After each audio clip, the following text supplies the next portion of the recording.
तो दोस्तों, कैसे हो आप सब लोग। आशा करता हूँ आप सब लोग अच्छे होंगे। हाजिर हूँ मैं और स्वागत करता हूँ आपका आप ही के अपने चैनल एग्ज़ाम सक्सेस मंत्रा पे। तो दोस्तों, जैसे कि आपको पता है कि आजकल हमारे चैनल एग्ज़ाम सक्सेस मंत्रा पे आपकी जो LT लेक्चरर एग्ज़ाम होने वाला है उत्तराखंड, उसकी सीरीज़ चल रही है। तो उसी के अंतर्गत आज हमारा एक नया टॉपिक है राष्ट्रीय शिक्षा नीति 1986। तो आज का टॉपिक क्या है दोस्तों, हमारा राष्ट्रीय शिक्षा नीति 1986। तो ज़्यादा समय खराब ना करते हुए हम राष्ट्रीय शिक्षा नीति 1986 के बारे में चर्चा करते हैं। देखिए, अगस्त 1985 को शिक्षा की चुनौती नामक एक दस्तावेज तैयार किया गया, जिसमें विभिन्न वर्गों ने अपनी शिक्षा संबंधी टिप्पणियां की। तो क्या हुआ, अगस्त सन 1985 में क्या हुआ, एक दस्तावेज लाया गया जिसमें उस समय तत्कालीन जो शिक्षा व्यवस्था थी उसकी चुनौतियों के बारे में बताया गया था और सभी लोगों ने अपनी अपनी बताई कि क्या क्या समस्या हैं या क्या क्या चुनौतियाँ हैं। तो इसके बाद क्या हुआ, फिर इसके बाद आगे जब ये इस प्रकार की एक रिपोर्ट छप की शिक्षा की चुनौती, तो उसके बाद क्या किया, सरकार ने इन टिप्पणियों को जनता तक पहुंचाया और इस पर देशव्यापी बहस शुरू हुई और सरकार को सुझाव भी प्राप्त हुए। अब जब उन्होंने अपनी रिपोर्ट छापी शिक्षा की चुनौती नामक, तो उसके बाद वो जो रिपोर्ट थी उस रिपोर्ट को सरकार के द्वारा जनता तक पहुँचाया गया और उस रिपोर्ट पर क्या हुई, बहस हुई और सरकार को उस रिपोर्ट मतलब उस बहस के द्वारा अनेक सुझाव भी प्राप्त हुए। जो रिपोर्ट उनके द्वारा प्रस्तुत की गई थी उस पर अनेक सुझाव भी प्राप्त हुए। अब देखिए क्या फिर आगे, इन सुझावों के आधार पर नई शिक्षा नीति तैयार की गई और मई 1986 में संसद में प्रस्तुत की गई। अब जो सुझाव प्राप्त हुए थे उन्हीं सुझावों के आधार पर क्या गई, एक नई शिक्षा नीति तैयार की गई, जिसे क्या बोला गया, नई शिक्षा नीति। कब बनाई गई, मई 1986 में। इसको कहाँ किया गया, संसद में भी प्रस्तुत कर दिया गया। यानी जो भी सुझाव लोगों द्वारा दिए गए थे उन सुझावों को ध्यान में रखकर एक नई शिक्षा नीति बनाई गई और मई 1986 में उस शिक्षा नीति को कहाँ प्रस्तुत कर दिया गया, संसद में प्रस्तुत किया गया। अब उसके बाद आगे क्या हुआ, इस शिक्षा नीति की घोषणा के कुछ माह बाद इसकी कार्य योजना नामक दस्तावेज भी प्रकाशित किया गया। अब देखो, ये तो संसद में कब प्रस्तुत की थी, मई 1986 में, और इसकी कार्य योजना कब आई, नवंबर 1986 में। अब कार्य योजना का अर्थ क्या समझे आप, अभी तक जितने भी शिक्षा नीतियां बनी थी उनमें बस केवल बताया गया कि ये किया जाएगा, ऐसा ऐसा होना चाहिए, ये होना चाहिए। लेकिन ये जो पहली शिक्षा नीति, इस प्रकार की शिक्षा नीति बनी जिसमें ये बताया गया कि जो जो घोषणाएं हमने की गई हैं उन घोषणाओं को किस तरीके से पूरा किया जाएगा, यानी उन घोषणाओं को पूरा करने के तरीके भी इसमें बताए गए और उन तरीकों को ही क्या क्या है, कार्य योजना कहा गया। तो इसकी कार्य योजना कब प्रस्तुत की गई, नवंबर 1986 में प्रस्तुत की गई। अब देखिए, वही चीज़ आगे भी लिखी हुई जो मैंने अब आपको बताई है समझाने के लिए, है ना। तो वही चीज़ आगे लिखी है, यह भारत की ऐसी पहली राष्ट्रीय शिक्षा नीति थी जिसमें नीति के साथ साथ उसके क्रियान्वयन की पूरी योजना प्रस्तुत की गई और उसके लिए पर्याप्त संसाधन जुटाए गए। जैसे कि मैंने आपको बताया था, अभी तक जितनी भी योजनाएं बनती थी तो उन योजनाओं में क्या था आपका, हाँ, बता दिया जाता था कि ये चीज़ खराब है, इन चीज़ों को इस तरीके से अच्छा कराना है, लेकिन किस तरीके से किया जाएगा वो कार्य नहीं बताया जाता था। अब यहाँ पर ये पहली ऐसी योजना बनी थी, यानी जो भी कमियाँ बताई गई थी उन कमियों को दूर करने के लिए तो सुझाव भी दिए गए थे और उन सुझावों को अमल करने के लिए उनको उनकी कार्यविधि भी बताई गई थी। तो ये अगर आपसे पूछें कि भारत की वह पहली कौन सी शिक्षा नीति थी जिसमें उसकी कार्य योजना भी बताई गई, तो कौन सी थी, राष्ट्रीय शिक्षा नीति 1986 थी। इस शिक्षा नीति में समानता के लिए शिक्षा, ठीक है, यानी महिलाओं, अनुसूचित जातियों, जनजातियों समान अवसर उपलब्ध करवाने पर बल दिया गया। तो इसमें जो आपकी राष्ट्रीय शिक्षा नीति 1986 है, इसका जो मेन मोटो था वो क्या था, समानता के लिए शिक्षा। यानी जितनी भी हमारे महिलाएं हैं, अनुसूचित जाति, SC ST OBC, यानी जो भी समाज की मुख्य धारा में पीछे रह गए हैं उन सभी को समाज की मुख्य धारा में लाना ही इस नीति का सबसे मुख्य उद्देश्य था। अब देखिए आगे और क्या था, इस शिक्षा नीति में कंप्यूटर शिक्षा पर भी विशेष बल दिया गया। तो ये भी आपको ध्यान रखना है कि कंप्यूटर शिक्षा पर भी इसी शिक्षा नीति के तहत विशेष बल दिया गया। अब देखिए हम बात करते हैं आगे, ठीक है। राष्ट्रीय शिक्षा नीति 1986 12 भागों में विभाजित। तो आपसे पूछा जाए कि जो हमारी राष्ट्रीय शिक्षा नीति जिसे मई 1986 में प्रस्तुत किया गया था वो कितने भागों में विभाजित, तो कितने भागों में विभाजित है, 12 भागों में विभाजित है। अब आगे बात करें तो राष्ट्रीय शिक्षा नीति 1986 द्वारा 10+2+3 को पूरे देश में लागू किया गया है ना, जैसे कि आपको बताया गया था, यानी 10+2+ ग्रेजुएशन, यानी ये राष्ट्रीय शिक्षा नीति 1986 की संरचना थी और ये पहले ही बता दी गई थी, लेकिन ये लागू कब की गई पूरे देश में? राष्ट्रीय शिक्षा नीति 1986 के तहत 10+2+3 की संरचना को पूरे देश में लागू किया गया। अब आगे बात करें तो आगे क्या है, राष्ट्रीय शिक्षा नीति 1986 की कार्य योजना को 24 भागों में विभाजित किया गया। अब देखो, जो हमारे पास राष्ट्रीय शिक्षा नीति थी वो तो 22 भागों में विभाजित थी, लेकिन जो इसकी कार्य योजना थी, यानी ठीक है, प्लान ऑफ वर्क, POW बोल सकते हो आप, प्लान ऑफ वर्क, वो कितने भागों में विभाजित किया गया था? 24 भागों में। तो आपको इन दोनों में अंतर ध्यान रखना है। अगर आपसे पूछा जाए कि राष्ट्रीय शिक्षा नीति 1986 कितने भागों में विभाजित थी, तो राष्ट्रीय शिक्षा नीति 1986 22 भागों में विभाजित थी। लेकिन अगर आपसे पूछा जाए कि राष्ट्रीय शिक्षा नीति 1986 की कार्य योजना कितने भागों में विभाजित थी, तो 24 भागों में विभाजित थी। तो इन दोनों में थोड़ा अंतर है, ठीक है। तो कार्य योजना 24 भागों में थी और राष्ट्रीय शिक्षा नीति थी जो वो 22 भागों में 12 भागों में विभाजित थी। अभी हम उन 12 भागों को भी देखेंगे जो राष्ट्रीय शिक्षा नीति की थी, और इसके प्लान ऑफ एक्शन था, यानी जो कार्यवृत्त थे वो भी, उनके 24 भागों को भी हम अभी आगे देखेंगे। चलिए अब आगे बात करते हैं। प्राथमिक शिक्षा को सर्वसुलभ बनाने के लिए 1 किलोमीटर की दूरी के अंदर प्राथमिक स्कूल और 3 किलोमीटर की दूरी के अंदर उच्च प्राथमिक स्कूल और आवश्यकता अनुसार निरौपचारिक शिक्षा केंद्र खोलने की बात की गई। तो आपसे पूछा जा सकता है कि किस शिक्षा नीति के अंतर्गत प्रत्येक 1 किलोमीटर पर प्राथमिक स्कूल खोलने की बात कही गई? तो कौन सी थी? राष्ट्रीय शिक्षा नीति 1986। और इसी योजना में, इसी नीति, शिक्षा नीति में यहाँ भी क्या गया कि प्रत्येक 3 किलोमीटर पर क्या किए जाएंगे? आपके उच्च प्राथमिक, यानी प्राथमिक तो आप समझ गए होंगे 1 से 5 तक के जो स्कूल होते हैं वो प्रत्येक 1 किलोमीटर पर खोले जाएंगे, और जो 6 से 8 तक के स्कूल होते हैं वो कितने खोले जाएंगे? प्रत्येक 3 किलोमीटर पर खोले जाएंगे। ऐसा किस नीति में कहा गया था? राष्ट्रीय शिक्षा नीति 1986 में कहा गया था। चलिए अब आगे देखते हैं। प्राथमिक शिक्षा की दशा को सुधारने हेतु ऑपरेशन ब्लैक बोर्ड योजना प्रस्तुत की गई। तो ऑपरेशन ब्लैक बोर्ड योजना का संबंध किससे है? राष्ट्रीय शिक्षा नीति 1986। अब देखिए इसके अंतर्गत क्या गया, इसकी शुरुआत कभी 1987 में। आपसे पूछा जाए ऑपरेशन ब्लैक बोर्ड की शुरुआत कभी? 1987 में। अब इसके अंतर्गत क्या क्या गया कि जो भी शिक्षा के लिए न्यूनतम मानक है वो न्यूनतम मानक होने चाहिए। जैसे क्या? 2 कमरे हो गया, 2 शिक्षक हो गए, 1 बरामदा हो गया और शिक्षण सामग्री, है ना। तो ये तो चाहिए ही चाहिए। तो इन्हीं को प्रत्येक विद्यालय में स्थापित करने की बात कहेगी, क्योंकि आपको पता है उस समय जो भारत की आर्थिक स्थिति वो भी ठीक नहीं थी और स्कूलों की हालत भी बहुत ख़राब थी। कहीं भवन नहीं थे, कहीं शिक्षक ही नहीं थे, तो कहीं शिक्षण सामग्री नहीं थी। तो जो ऑपरेशन ब्लैक बोर्ड शुरू किया गया, ठीक है, 1987 में, तो इसके तहत क्या कहा गया कि प्रत्येक विद्यालय में कम से कम 2 कमरे तो होने चाहिए, 2 शिक्षक होने चाहिए, 1 बरामदा और शिक्षण सामग्री होनी चाहिए पर्याप्त मात्रा में। राष्ट्रीय शिक्षा नीति 1986 के अंतर्गत ही नवोदय विद्यालय, जिन्हें हम क्या बोलते हैं? गति निर्धारक विद्यालय भी खोलते हैं, कहा जाता है। तो गति निर्धारक विद्यालय किस योजना के अंतर्गत खोले गए? किस योजना के अंतर्गत खोले गए थे? आपकी राष्ट्रीय शिक्षा नीति 1986 के द्वारा ही खोले गए। या आपसे पूछा जाए कि नवोदय विद्यालयों की स्थापना किस नीति के अंतर्गत की गई? तो राष्ट्रीय शिक्षा नीति 1986 के अंतर्गत ही की गई। इसी शिक्षा नीति के तहत मुक्त विश्वविद्यालय और दूरस्थ शिक्षा का विस्तार करने की बात कही गई। ठीक है, तो दूरस्थ शिक्षा का विस्तार करने की बात किसके अंतर्गत कही गई? राष्ट्रीय शिक्षा नीति 1986 के अंतर्गत की गई। अब देखिए यहाँ पे एक बात लिखी गई, इग्नू यानी Indira Gandhi national open university की स्थापना कब हुई थी? 1985 में हुई थी और इसका मुख्यालय कहाँ है? दिल्ली में है। तो यहाँ पर कई बार कन्फ्यूजन हो जाता है कि भाई मुक्त विश्वविद्यालय खोलने की बात तो राष्ट्रीय शिक्षा नीति 1986 में कही गई, तो मुक्त विश्वविद्यालय या इग्नू अवश्य ही कब खोला गया होगा? 1986 में या इसके बाद खोला होगा। लेकिन इसीलिए मैं आपके लिए अलग से के लाया हूँ कि जो इग्नू की स्थापना है, तो इग्नू की स्थापना कब हुई आपकी? 1985 में की गई थी। जबकि मुक्त विश्वविद्यालयों के विस्तार की या दूरस्थ शिक्षा की बात कब कही गई थी? आपकी राष्ट्रीय शिक्षा नीति 1986 में कही गई थी। चलिए अब आगे कहते हैं आगे और क्या बात है इसमें। ठीक है, देखिए केंद्रीय ग्रामीण संस्थान परिषद का गठन और इग्नू, ठीक है, और ग्रामीण विश्वविद्यालयों के पुनर्गठन की बात की गई। अब देखियो जो ग्रामीण विश्वविद्यालयों के खोलने की बात तो सबसे पहले किसने कही गई थी? आपका जो विश्वविद्यालय आयोग था उसके द्वारा भी कही गई थी।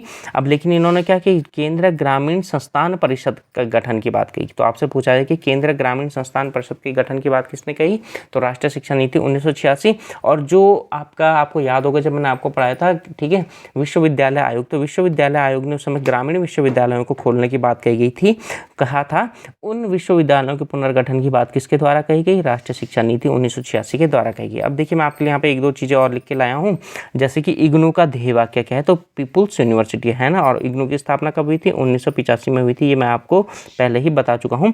अगली चीज़ देखिए यहाँ पर क्या है आपका, NIOS की स्थापना कब हुई? 1989 में हुई, और उसका मुख्यालय कहाँ है आपका? नोएडा में, है ना। NIOS यानी नेशनल स्कूल, ठीक है, national school, national institute, sorry देखिए इसकी फुल फॉर्म क्या है? National institute of open schooling, ठीक है, NIOS। तो इसकी स्थापना कभी 1989 में किसकी स्थापना हुई आपकी? NIOS की स्थापना हुई। अगर आपसे पूछा जाता है कि NIOS की स्थापना कब हुई, तो कब हुई आपकी? 1989 में, ये भी आपको ध्यान रखना है। यहीं से सर्व शिक्षा अभियान की बात कही गई, जो भारत सरकार द्वारा नवंबर 2010 में प्राथमिक शिक्षा सुलभ कराने हेतु अभियान शुरू किया गया। अब देखो सबसे पहले सर्व शिक्षा अभियान की बात कब कही, यानी सभी के लिए शिक्षा की बात किस नीति में कही गई थी?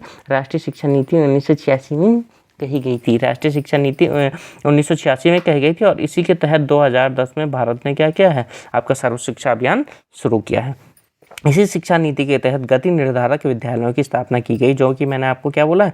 नवोदय विद्यालय, है ना, NVS वगैरह, उनको क्या कहा जाता है? गति निर्धारक विद्यालय कहा जाता है। उनकी स्थापना किसके द्वारा की गई थी? आपकी राष्ट्रीय शिक्षा नीति 1986 के अंतर्गत ही की गई। चलिए अब आगे बात करते हैं। तो आगे बात क्या है?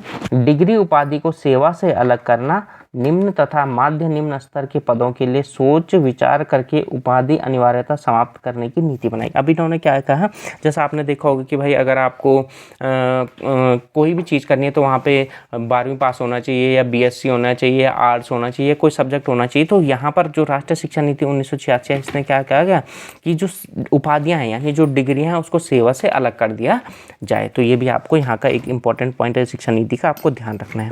1993 में संसद में एक एक्ट द्वारा राष्ट्रीय शिक्षक शिक्षा परिषद NCTE को संवैधानिक दर्जा दिया गया, और 1995 में इस एक्ट के अनुसार उसका गठन किया गया। इसी शिक्षा नीति के तहत 1993 में क्या किया गया? आपका NCTCE की स्थापना की गई। National council of teacher education की स्थापना कब की गई?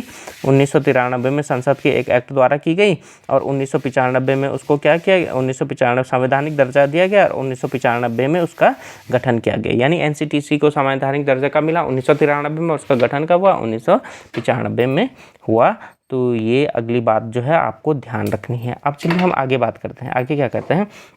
इस शिक्षा नीति में शिशु देखभाल एवं, ठीक है, एवं शिक्षा कार्यक्रम पर विशेष बल दिया गया। ठीक है, शिशु देखभाल एवं शिक्षा पर, यानी early childhood care and education, जिसे हम क्या बोलते हैं? ECCE कार्यक्रम पर विशेष बल दिया गया। यानी अर्ली चाइल्ड, यानी आपको पता होगा जब बालक विद्यालय जाता है तो उससे पहले भी बालक की देखभाल करने की बात कही, और साथ ही साथ जब विद्यालय जाए तो उसकी शिक्षा पर भी बात देने की बात इसी नीति के तहत कही गई। और आपको पता होगा वर्तमान में इसी के तहत आपके क्या क्या चल रहे हैं? आंगनबाड़ियाँ चल रहे हैं, बाल पोषाहार चल रहे हैं, या मातृत्व योजनाएं चल रही है, अनेक चल रही है। तो वो किस योजना के तहत चल रही है? इसी के तहत चल रही है कि बालक की जो शिशु देखभाल है उसको ध्यान दिया जाए। इस नीति के तहत प्राथमिक शिक्षा को 1990 तक सुलभ बनाने की बात कही गई। तो आपका इंपॉर्टेंट हो गया, आपसे पूछा जा सकता है कि राष्ट्रीय शिक्षा नीति 1986 के तहत प्राथमिक शिक्षा को कब तक सुलभ बनाने की बात कही गई थी? तो कब तक सुलभ बनाने की बात कही गई थी?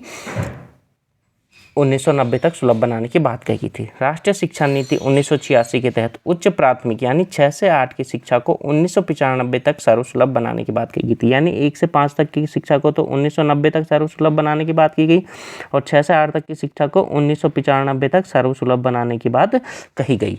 अब हम बात करते हैं जो राष्ट्रीय शिक्षा नीति 1986 के जो 12 भाग थे, उन 12 भागों में क्या क्या इंपॉर्टेंट बात है। अब देखो उनमें तो बहुत सारी बातें लिखी गई हैं, लेकिन हम उन बातों को देखेंगे जो हमारी परीक्षा की दृष्टि से इंपॉर्टेंट होंगी, है ना। सभी बातें हमें देखने की जरूरत नहीं। अब देखिए जो प्रथम भाग है, तो प्रथम भाग में क्या है? भूमिका।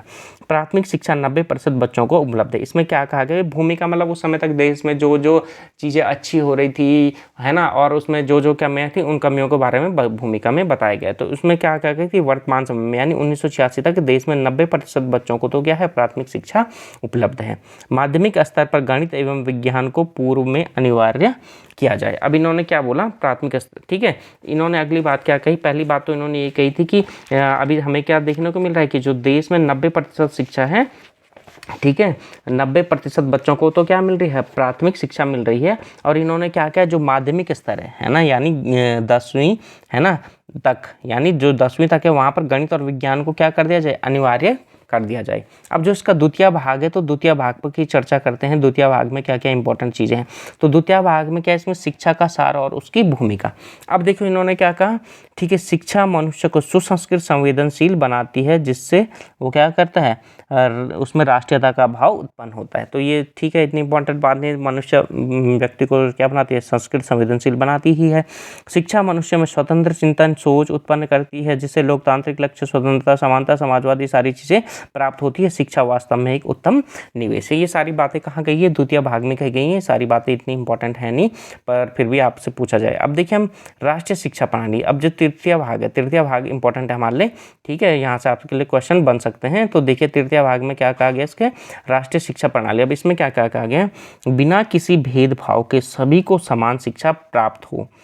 सर्वप्रथम इसे वरीयता दी जाए, संविधान की मूल धारणा, ठीक है। अब देखो इन्होंने क्या कहा, तृतीय भाग में इन्होंने कहा कि जितने भी हमारे देश में जो वंचित वर्ग हैं और जो धनाढ्य वर्ग या जो भी आप कह लीजिए है ना, सभी को समान प्रकार की बिना भेदभाव की शिक्षा मिलनी चाहिए और समान प्रकार से शिक्षा मिलना ही हमारा, कि इस बात को वरीयता दी जानी चाहिए। ये ना हो कि भाई जो क्या है आपका SC ST OBC या जनजातीय क्षेत्रों का है, उन लोगों को तो शिक्षा नहीं मिल पा रही, और जो पहले से संपन्न व्यक्ति है उन्हें शिक्षा मिल पा रही है, या महिलाओं को शिक्षा नहीं मिल पा रही, केवल पुरुषों को शिक्षा मिल पा रही है। तो पहली बात उन्होंने ये कही कि हमारा लक्ष्य क्वालिटी एजुकेशन पर नहीं, बल्कि इस बात पर होना चाहिए कि भारत में रहने वाले प्रत्येक नागरिक को, चाहे वो किसी भी वर्ग से है, उसको क्या मिलनी चाहिए, अनिवार्य रूप से शिक्षा प्राप्त होनी चाहिए। अब जो दूसरी बात है यहाँ पे, पूरे देश में 10+2+3 की संरचना लागू हो, है ना। उस समय आपको पता था भाई कहीं 8+3+ अलग अलग प्रकार की, अलग अलग राज्यों में अलग अलग शिक्षा की संरचना थी। तो इन्होंने क्या कहा कि सबसे, और दूसरी वरीयता हमारी क्या होनी चाहिए कि पूरे देश में एक जैसे शिक्षा संरचना यानी 10+2+3 लागू हो।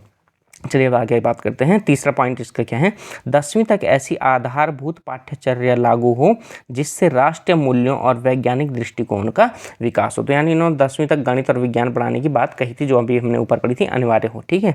प्रत्येक स्तर की शिक्षा का न्यूनतम अधिगम स्तर निश्चित हो, जिससे शिक्षकों और प्रशासकों की जवाब दें, ठीक है। अब देखो इन्होंने क्या किया, MLL यानी मिनिमम लर्निंग लेवल। उन्होंने कहा कि भाई प्रत्येक स्तर, यानी अगर कोई बालक कक्षा 1 है तो हमें पहले से कुछ मानक बना देने चाहिए कि अगर बालक कक्षा 1 में है तो कक्षा 1 पूरे करने के बाद उसको कम से कम ये चीज़ें तो आनी ही आनी चाहिए। अगर नहीं आती है तो फिर हम अध्यापकों से पूछेंगे, या जो भी आपके क्या प्रबंधक वगैरह हैं, या जो भी आपका मैनेजमेंट है, उनसे पूछा जाएगा कि बालकों को ये चीज़ क्यों नहीं आ रही है। तो यानी इन्होंने क्या बोला कि प्रत्येक स्तर के लिए हमें कुछ ना कुछ मिनिमम क्या करना चाहिए, योग्यता मिनिमम, ठीक है, अधिगम स्तर निश्चित करना होगा कि भाई अगर बच्चा कक्षा 1 में तो उसको ये आना ही चाहिए, कक्षा 10 में चला गया तो ये चीज़ें आनी ही चाहिए, जिससे क्या होगी, आपकी जवाबदेही सुनिश्चित होगी। अब अगली बात करें, चौथा भाग क्या है, समानता के लिए शिक्षा, है ना।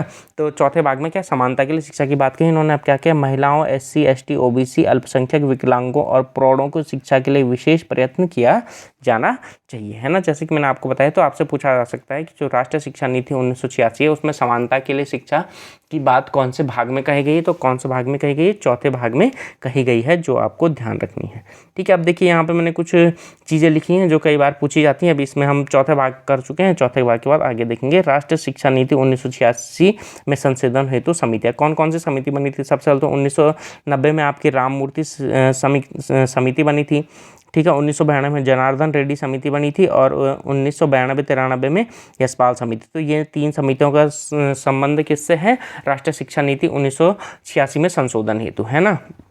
देखो अब शिक्षा में बस्ते का बोझ कम करने की सिफारिश किसने की थी, यशपाल समिति 1992-93 ने की थी। तो ये इंपॉर्टेंट थी, कुछ जो कई पेपरों में पूछा गया, तो मैंने यहाँ पे लिख दिया है, ठीक है। चलिए अब हम बात करते हैं, हम अपने 4 भाग कर चुके हैं, अब हम 5वें भाग के बारे में चर्चा करते हैं कि 5वें भाग में क्या क्या बातें बताई गई हैं और उनको इंपॉर्टेंट चीज़ें क्या क्या हैं, उन चीज़ों का अध्ययन कर लेते हैं। देखिए 5वें भाग में क्या, शिक्षा का पुनर्गठन, है ना, और शिशुओं की देखभाल और शिक्षा। अब देखो शिशुओं की देखभाल और पोषण हेतु आंगनबाड़ी और बालवाड़ी की स्थापना की बात तो आपसे पूछा जा सकता है कि किस शिक्षा नीति के अंतर्गत, ठीक है, आंगनबाड़ी और बालवाड़ी की स्थापना की बात कही गई थी। तो किसके तहत कही गई थी, राष्ट्रीय शिक्षा नीति 1986 के तहत कही गई थी।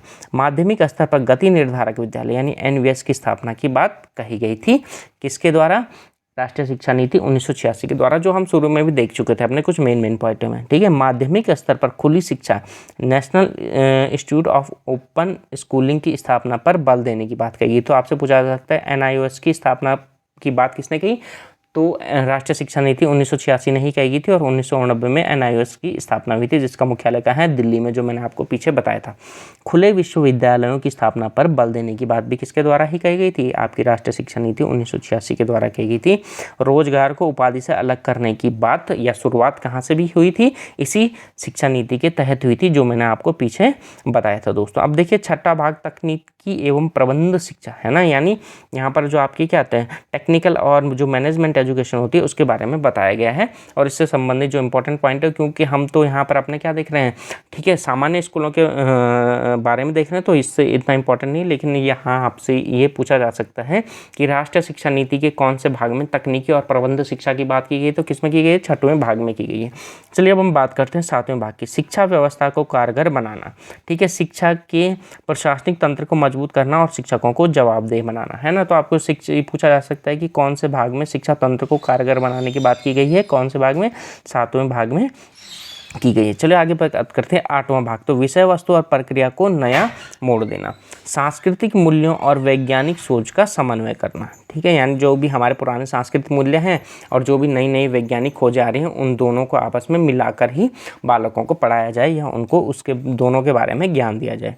सांस्कृतिक कार्यक्रमों को पाठ्यचर्या का अंग बनाना, ये इंपॉर्टेंट है, आपसे पूछा जा सकता है कि किस शिक्षा नीति ने यहाँ सुझाव दिया कि सांस्कृतिक कार्यक्रमों को भी पाठ्यचर्या का अंग बनाया जाए, तो किसने, राष्ट्रीय शिक्षा नीति 1986 ने ही ऐसी बात कही। अब जो इसका 9वां भाग है उसमें शिक्षकों के बारे में वर्णन किया गया है। चलिए हम देखते हैं इसके 10वें भाग के बारे में, तो शिक्षा का प्रबंधन। तो इन्होंने क्या कहा, शिक्षा का प्रबंधन किस प्रकार का होना था, इन्होंने शिक्षा के विकेंद्रीकरण की बात कही है ना। अब विकेंद्रीकरण की बात के अंतर्गत इन्होंने क्या किया कि जो राष्ट्रीय स्तर है, राष्ट्रीय स्तर पर क्या होना चाहिए, भारतीय शिक्षा सेवा का गठन किया जाना चाहिए, राज्य स्तर पर प्रांतीय शिक्षा सेवा का गठन किया जाना चाहिए और जिला स्तर पर जिला शिक्षा परिषद का गठन किया जाना चाहिए। तो आपसे पूछा जा सकता है कि भारतीय शिक्षा सेवा और प्रांतीय शिक्षा सेवा या जिला शिक्षा परिषद की गठन की बात किसके द्वारा कही गई थी, तो किसके द्वारा कही गई थी, राष्ट्रीय शिक्षा नीति 1986 के द्वारा ही कही गई थी।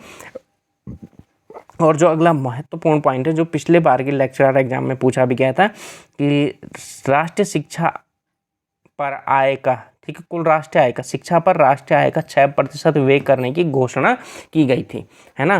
तो जो 1968 में आई थी आपकी शिक्षा नीति, या जो कोठारी आयोग आया था, है ना, उसने तो क्या कहा कि थी, जितने भी हमारे देश की GDP है, GDP का 6% शिक्षा पर खर्च होना चाहिए। लेकिन यहाँ पर जो राष्ट्रीय शिक्षा नीति 1986 है, उसने क्या कहा कि इसने घोषणा की कि हम अब शिक्षा पर जो हमारी राष्ट्रीय आय है उसका कुल 6% खर्च करेंगे। चलिए अब हम देखते हैं 11वें भाग। ठीक है, और 11वें भाग में इस जो शिक्षा नीति 1986 उसके द्वारा क्या क्या कहा गया था, इसमें धनराशि के आवंटन की योजना, यानी किस प्रकार से शिक्षा हेतु धन का आवंटन किया जाएगा उस बारे में बताई गई थी। और अगली बात क्या कही कि प्रत्येक 5 वर्ष बाद नई शिक्षा नीति के क्रियान्वयन और परिणाम की समीक्षा की जाएगी। तो आपसे पूछा जा सकता है, ठीक है, कि जो नई शिक्षा नीति की समीक्षा कितने वर्षों के बाद की जानी थी, कितने वर्षों के बाद की जानी थी, 5 वर्षों के बाद की जानी थी। ऐसा कहाँ लिखा गया है, कौन से भाग में लिखा गया है, आपके 11वें भाग में लिखा गया है। और 12वें भाग में क्या लिखा गया, भविष्य के बारे में बताया गया कि हमारे भविष्य में क्या क्या लक्ष्य होने चाहिए और हम उनको कब तक प्राप्त करेंगे। भविष्य में 100% शिक्षा प्राप्त करने का लक्ष्य इस योजना के तहत रखा गया। राष्ट्रीय शिक्षा नीति 1986 की कार्य योजना, यानी किस किस प्रकार से, जो भी हमने 12 भागों में पढ़ा, उन 12 भागों को किस प्रकार से क्रियान्वित किया जाएगा उसके बारे में देखते हैं।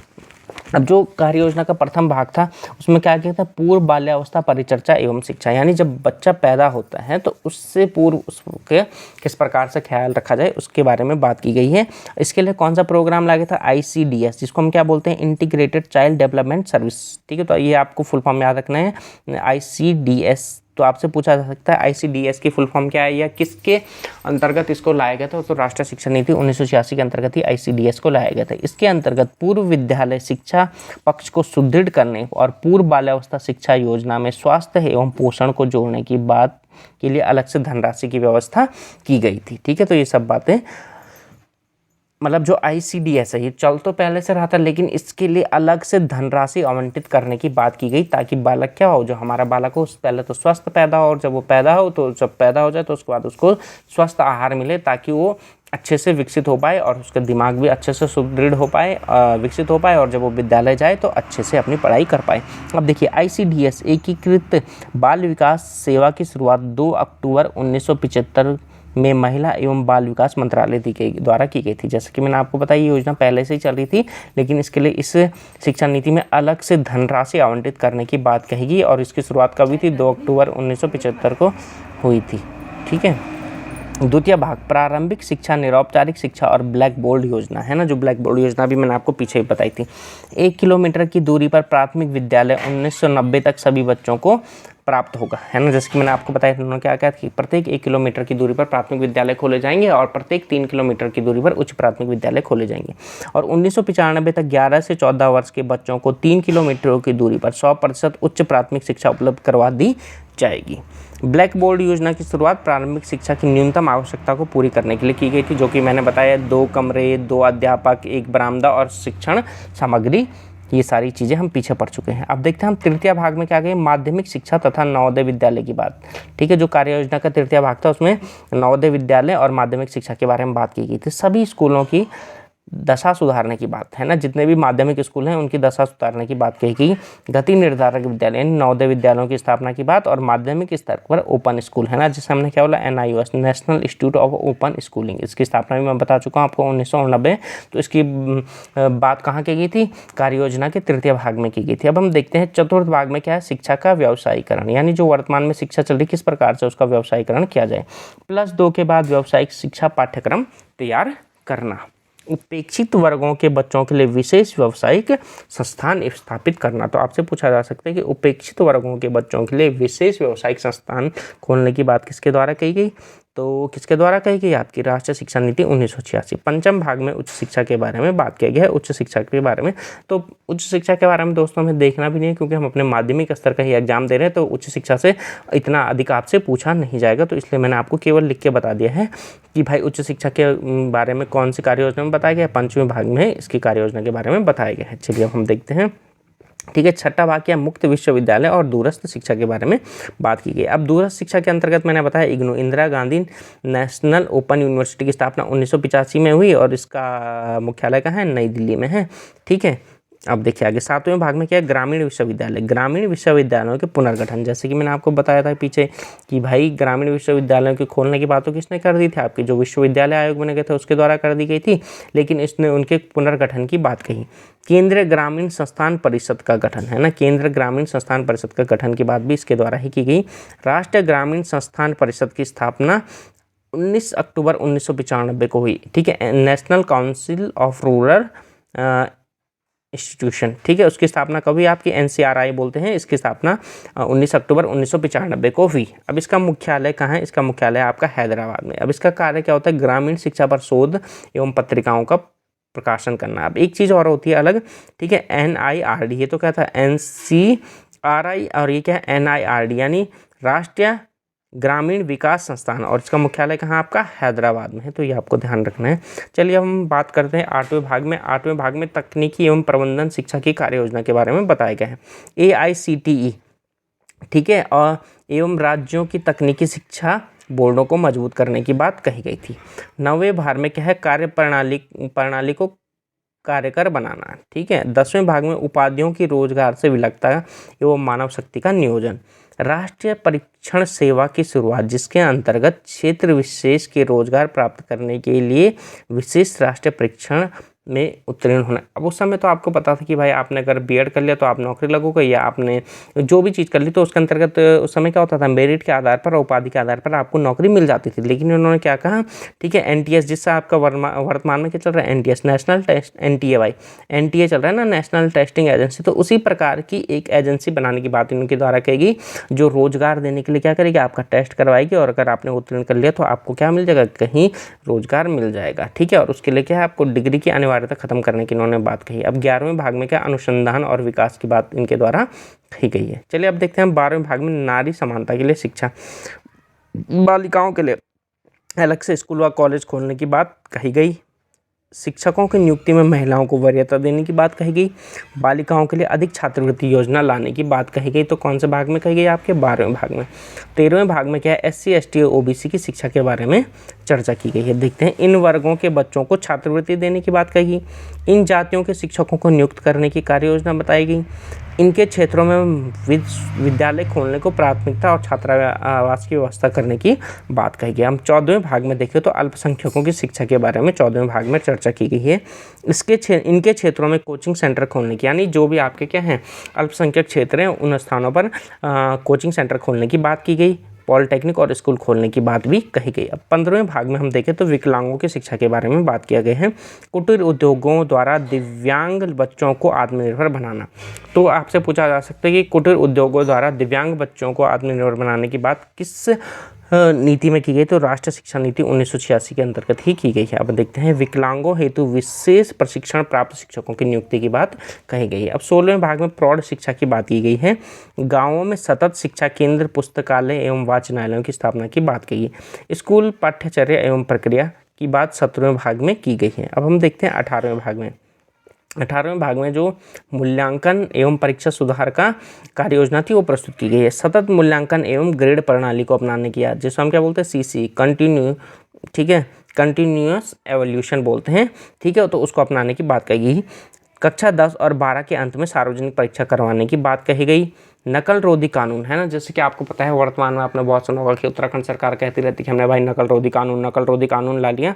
तो इस नकल रोधी कानून को लाने की बात कब कही गई थी? राष्ट्रीय शिक्षा नीति 1986 में ही कही गई थी। अब बात करते हैं हम राष्ट्रीय परीक्षण सेवा की शुरुआत, यानी NTA इस प्रकार की एजेंसी होती है ना, उसी प्रकार की एजेंसी को बनाने की बात कही गई। 19वें भाग में क्या है, युवा और खेल के बारे में किया गया। मूल्यांकन में खेल और शारीरिक शिक्षा को शामिल करने की बात कही गई, किस नीति के द्वारा? इसी नीति के द्वारा कही गई थी। ठीक है, चलिए अब बात करते हैं हम 20वें भाग पर, भाषा का विकास। 20वें भाग में क्या कहा गया? भाषा के विकास के बारे में चर्चा की गई है। हिंदी को संपर्क भाषा के रूप में विकसित करने की बात। तो आपसे पूछा जा सकता है कि हिंदी को संपर्क भाषा के रूप में विकसित करने की बात किस नीति द्वारा की गई? तो राष्ट्रीय शिक्षा नीति 1986 के द्वारा की गई है। 21वें भाग में सांस्कृतिक परिप्रेक्ष्य के बारे में बात की गई है। पाठ्यचर्या में सांस्कृतिक कार्यक्रमों को शामिल करने की बात कही गई है। 22वें भाग में संचार साधन एवं शैक्षिक तकनीकी, यानी शिक्षा में computer, overhead projector, radio, TV इत्यादि के प्रयोग की बात कही गई। अब देखते हैं हम अपना 23वां और 24वां भाग। देखो 23वें भाग में क्या है, प्रत्येक जिले में डाइट की स्थापना की बात है ना। तो आपसे पूछा जा सकता है कि किस शिक्षा नीति में प्रत्येक जिले में डाइट की स्थापना की बात की गई? तो किसमें? राष्ट्रीय शिक्षा नीति 1986 में कही गई थी। NCTE national council for teacher education को स्वायत्त दर्जा देने की बात कही गई थी, और इसी के तहत 1993 में क्या मिला था? स्वायत्त दर्जा भी मिला था, जो भी हमने पीछे देखा था। चलिए हम बात करते हैं 24वां और अंतिम भाग, यानी शिक्षा का प्रबंधन। भारतीय शिक्षा सेवा की शुरुआत करने की बात इसी शिक्षा नीति के द्वारा की गई थी। मानव संसाधन मंत्रालय को सुदृढ़ करने की बात, जिला शिक्षा परिषदों की गठन करने की बात है ना। ये सारी वही चीज़ें जो हम पीछे देख चुके हैं, पर ये है कि हमने ये देख लिया कि कौन से भाग में ये बातें दी गई हैं। तो ठीक है दोस्तों, इस प्रकार से जो हमारी न्यू एजुकेशनल पॉलिसी NEP 1986 थी उसको हमने ख़त्म कर लिया है। और दोस्तों निश्चित ही जितनी डिटेल्स से मेरे द्वारा आपको पढ़ाया गया है, इससे बाहर जहाँ तक मुझे लगता है 90% चांस तो ये है कि इससे बाहर नहीं आएगा। हाँ 10% ये हो सकता है कि कुछ आ जाए, लेकिन जहाँ तक ये मुझे लगता है इससे बाहर कुछ आने की संभावना नहीं है। तो ठीक है दोस्तों, स्वस्थ रहिए, मस्त रहिए, अपने एग्ज़ाम की तैयारी करते रहिए और इसी तरीके से हमारा चैनल एग्ज़ाम सक्सेस मंत्रा देखते रहिए।